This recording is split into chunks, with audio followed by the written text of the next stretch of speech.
નામ સંભળાતા જ દેશના ખૂણે ખૂણામાં ઉર્જાનો સંચાર થાય છે, જેમના હૃદયમાં દેશના પ્રત્યેક નાગરિકો માટે અદ્ભુત પ્રેમ છે અને જેમના માટે ભારત, ગુજરાત કે આપણું સુરત હોય, હંમેશા એમના હૃદયના ધબકારામાં આપણા સુરતીઓ માટે હંમેશા સ્થાન રહ્યું છે। આત્મનિર્ભર ભારતના પ્રણેતા આદરણીય પ્રધાનમંત્રી શ્રી નરેન્દ્રભાઈ મોદી સાહેબનું દક્ષિણ ગુજરાત અને આખા સુરત વતી હૃદયપૂર્વક ઉમલખાભેર ઉષ્માભર્યું સ્વાગત કરીએ છીએ। આપ સાહેબ સુરતમાં આજે ઉતરતાની સાથે જ દેશની રક્ષા માટે મેક ઇન ઇન્ડિયા આપણા સૌના માટે ગર્વની વાત હોય એવા L&Tમાં દેશના ડિફેન્સના ઇક્વિપમેન્ટ જોવા માટે, નિરીક્ષણ માટે સાહેબ પહેલા ત્યાં ગયા અને પછી આપણા ગુજરાતના નાગરિકો માટે અનેક નવી વિકાસલક્ષી કાર્યોના ખાતમુહૂર્ત અને લોકાર્પણ કરવાના છે। આદરણીય મુખ્યમંત્રી શ્રી ભૂપેન્દ્રભાઈ પટેલ સાહેબ, કેન્દ્રીય મંત્રી શ્રી C.R. પાટીલ સાહેબ, ભારતીય જનતા પાર્ટીના પ્રદેશ અધ્યક્ષ શ્રી જગદીશભાઈ વિશ્વકર્માજી, મારા સાથી મંત્રીઓ, શ્રી સાંસદ સભ્યશ્રીઓ, ધારાસભ્યશ્રીઓ અને દક્ષિણ ગુજરાત અને સુરત શહેરના સૌ નાગરિકોને હું અહીં સ્વાગત કરું છું।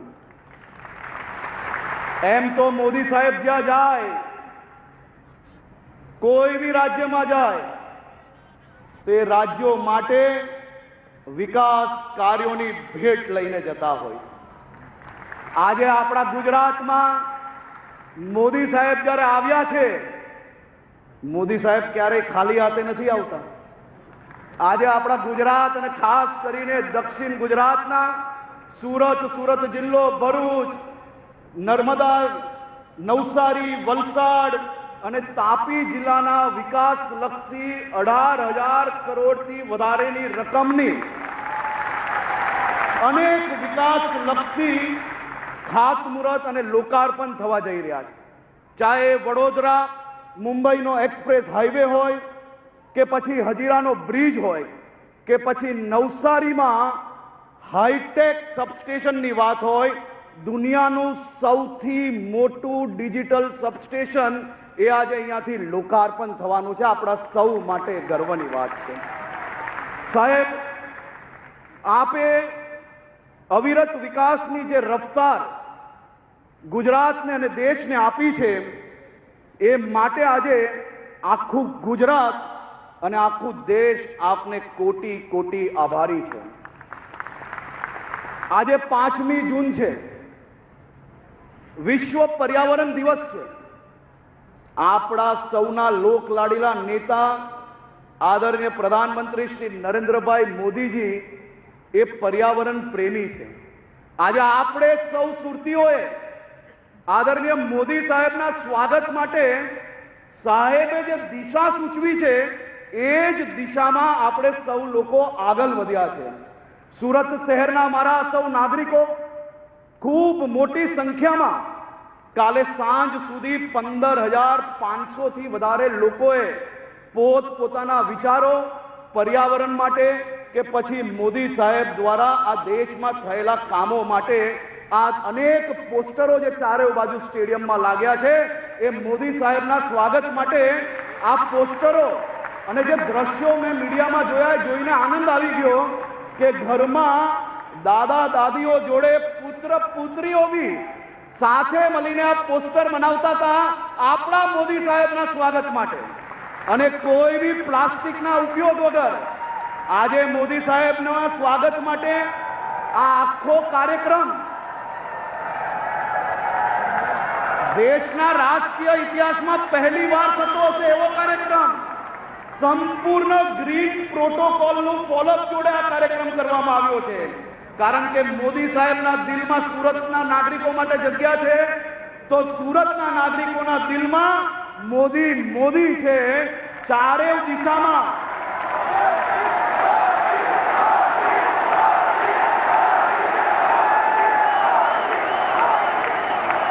આજે આખા ઇન્દોર સ્ટેડિયમમાં ક્યાંય બી પાણીની બોટલનો ઉપયોગ કરવામાં નથી આવ્યો. હું આ બધા નાગરિકોનો આભાર માનું છું. તમે જે માટલાઓ મોકલ્યા છે એ 200 માટલાઓ અહીંયા આવેલા લોકોને પાણી પીવડાવવા માટે કામમાં લીધા છે અને એ જ માટલા થકી આજે લોકોને પાણી આપવામાં આવ્યું છે. આ પાછળ જે બેકડ્રોપ જોઈ રહ્યા છો તે વેસ્ટમાંથી બેસ્ટ આપણા સુરત શહેરના દીકરા દીકરીઓએ સાથે મળીને 3 દિવસ સુધી કામ કરીને સુરત શહેરના વિવિધ કપડાઓનો ઉપયોગ કરીને આદરણીય મોદી સાહેબના વિઝન પ્રમાણે વેસ્ટમાંથી બેસ્ટનું કામ કર્યું છે. એવા બી સૌ કારીગરોને હું ખૂબ ખૂબ આભાર માનું છું.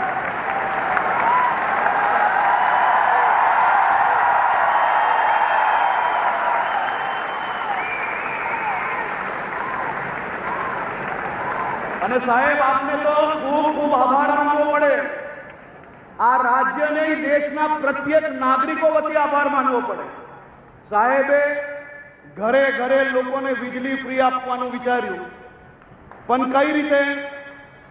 સ્વમાન જોડે તમને સૌ લોકોને વીજળી તો મળે, પણ પીએમ સૂર્યઘર મફત વીજળી યોજનામાં આપણું ગુજરાત દેશમાં નંબર 1 ચાલે છે ભાઈઓ. અને કાલે જ આપણે તેના એવોર્ડો પ્રાપ્ત કર્યા છે. 5 એવોર્ડો આપણે ગુજરાતને મળ્યા છે.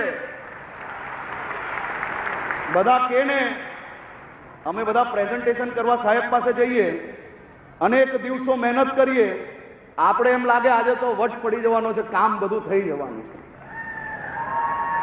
આપણે પ્રેઝન્ટેશન બતાડીએ પછી સાહેબ કંઈક એવું નવું લાવે કે આપણે ક્યારેય વિચાર ના આવ્યો હોય એવું આ પીએમ સૂર્યઘર વીજળી યોજના છે ભાઈઓ. આપણા બધા માટે આપણું ભવિષ્ય ઉજ્જવલ કરવાની આ યોજના છે.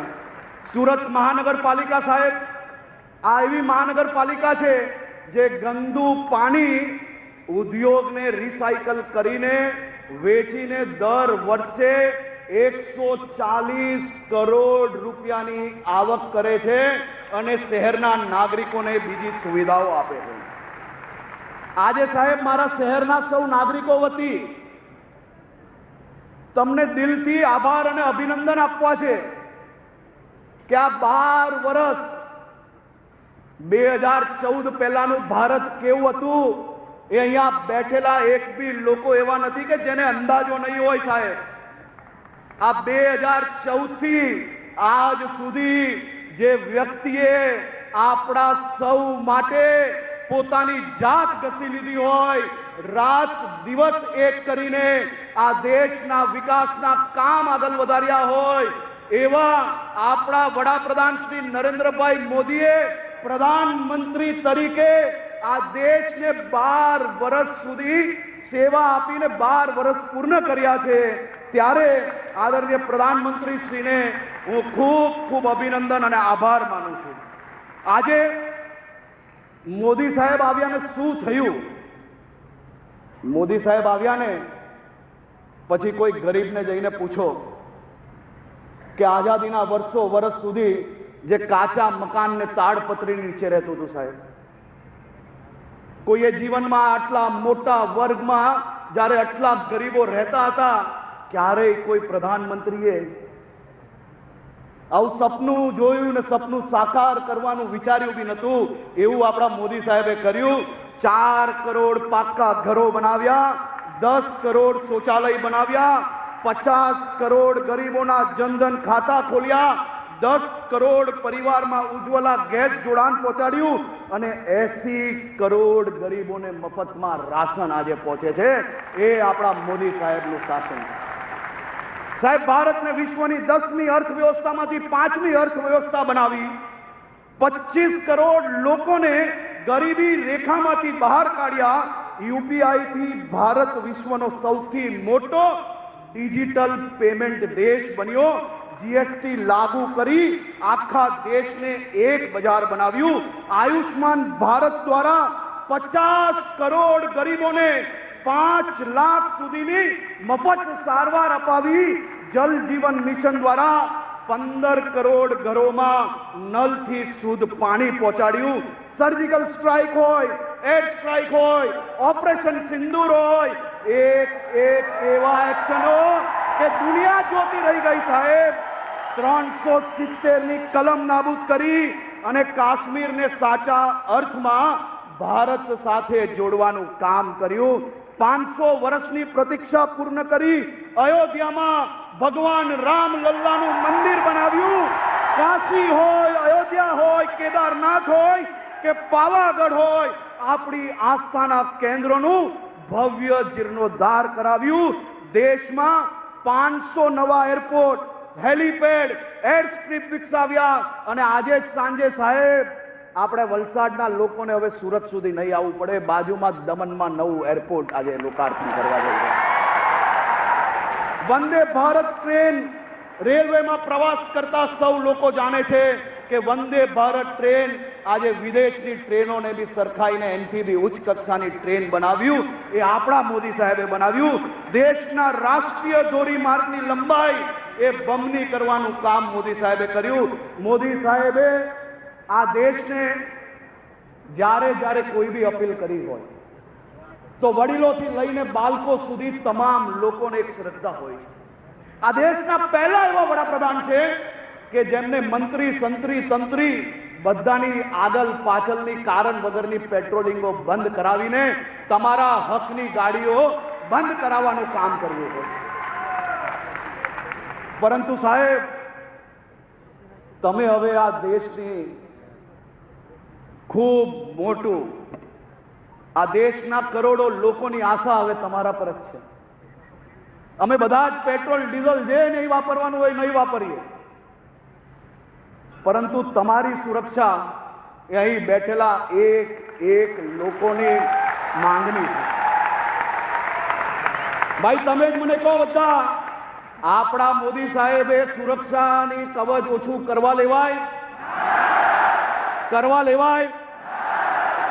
આપણે કોની જરૂર છે દેશમાં?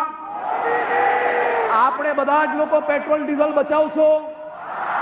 અને સાહેબ તમારો પ્રેમ અને તમારા ઉપર આ સૌ લોકોને કેવો વિશ્વાસ કે આજે ભર બપોરે મોદી સાહેબે એમ કીધું કે પેટ્રોલ ડીઝલ બચાવવાનું. 5 જ દિવસમાં ગુજરાતની મેટ્રોમાં, અમદાવાદમાં આંકડાઓ વધી ગયા. ગુજરાતની એસટી બસોમાં આંકડા વધી ગયા. સાયકલની દુકાનો પર સાયકલો વધારે વેચાવા માંડી.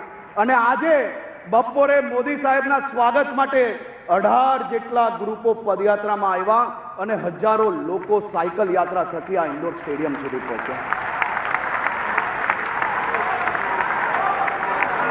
મારી આપ સૌને વિનંતી છે કે મોદી સાહેબે આ જીવન આ દેશ માટે કામ કર્યું. આપણા સૌ ઉપર અનેક ગણો ઋણ છે એમનો, પણ એ ક્યારેય ચૂકવવાનો મોકો નથી આપતા. આજે સુરત શહેરના લોકોને મોકો મળ્યો છે. આપણે સૌ લોકો પોતપોતાની જગ્યા પર ઉભા થઈને આદરણીય મોદી સાહેબને આ 12 વર્ષના ઐતિહાસિક શાસન માટે દિલથી આભાર માનશો.